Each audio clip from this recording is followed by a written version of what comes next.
자, 다음으로 제가 이걸 보여드렸죠. 이거 보니까 공동주택관리법 시행규칙 별표 1인데요. 보시면 장기수선 계획의 수립기준이라고 해서 어떤 경우 이런 주요 시설이고 여기에 대한 수선 주기, 수선 방법 이런 것들 쭉 나와 있다고 했죠. 요게 100개 정도였다가 지금 쭉 세어보니까 약 70개 정도 됐어요. 이게 자꾸 변합니다.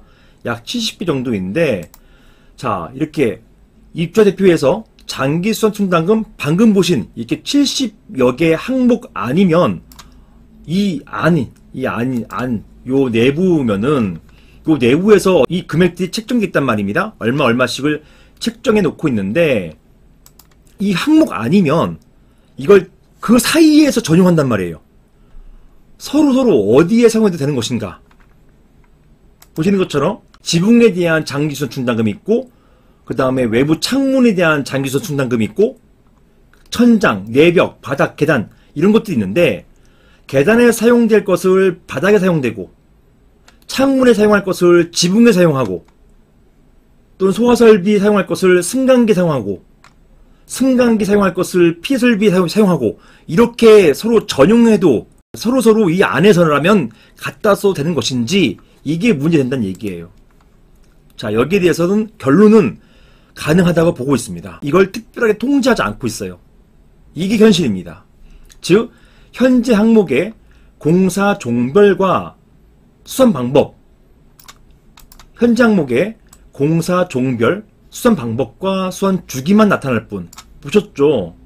공사 종별, 수선 방법, 수선 주기, 수선율 이런 것만 나타나 있을 뿐 금액에 대한 특정은 없습니다. 없기 때문에 항목별로 강제되지 않고, 즉 반드시 이 금액은 무조건 써야 된다 이렇게 특정되어 있지 않기 때문에 이 규칙이에요. 이게 항목별 사용이 강제되지 않고 이런 항목 내라고 한다면 전용이 가능하도록 해놓고 있습니다. 이 70개 항목 안에서 왔다 갔다 쓸 수 있게끔 해놓고 있어요. 그러니까 문제된 어떤 사안에서도 아파트 입주대표회에서 아파트에서 이 승강기 교체를 해야 되는데 승강기에 들어갈 돈을 당장 옥상에서 누수가 생기니까 옥상 방수 비용으로 써버렸단 말입니다. 승강기 보수에 쓸 돈을 옥상 방수에 썼어요. 그러다 보니까 승강기 보수에 쓸 수가 없게 된 것입니다. 고갈돼가지고. 이게 문제 생긴 거잖아요. 이렇게 전용하게 된 것, 이걸 가지고서 입주자대표 회장을 비난할 수는 없단 말이에요. 이걸 못하게 하는 법이 없기 때문에 그렇습니다. 이런 관리 시스템 현재 없습니다. 다만 최근 경기도에서 아파트 장기수선 계획 표준 매뉴얼이나 컨설팅을 추진하겠다. 한번 이렇게 대해서 이 금액은 쓰면 안 됩니다. 반드시 보관해야 됩니다. 이런 것들에 대한 컨설팅을 해주겠다. 이런 계획이 있을 뿐입니다.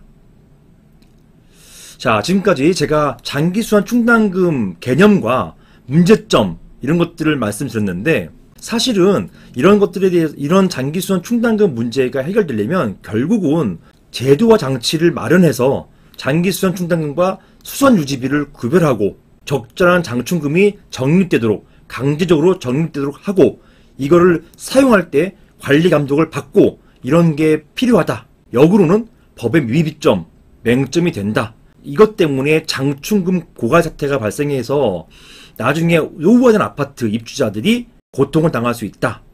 이것들을 시급하게 막아야 된다. 이런 의견을 드리겠습니다. 이상입니다. 약 70가지 항목으로 미리 계획을 세우고 장충금을 걷어왔을 텐데 이유는 뭘까요? 수선 방법, 수선 주기 요것만 나와 있습니다. 다른 거에 쓰는 것에 대해서 막고 있질 않습니다. 중요한 승강기 보수를 위해서 적립된 금원이 다른 용도, 옥상 방수나 기타 타일 교체 이런 걸로 사용될 수가 있는 것이죠. 이분들이 이런 관리와 연관 있는 분들은 사실 아닙니다. 이런 입주대표 회의 이 자체를 가지고 교육하는 것도 지금까지는 없습니다. 입주대표 회의가 이걸 소모성 있게 사용되는 것이 아니라 사용할 때 그때 관할 관청에서 시군 구에서 관리 감독할 수 있는 이런 제도적 장치도 필요하다고 봅니다. 관리 사각지대에 있는 장기수선 충당금 무분별하게 쓰이는 일이 없도록 지금이라도 관리 감독이 필요하지 않을까요?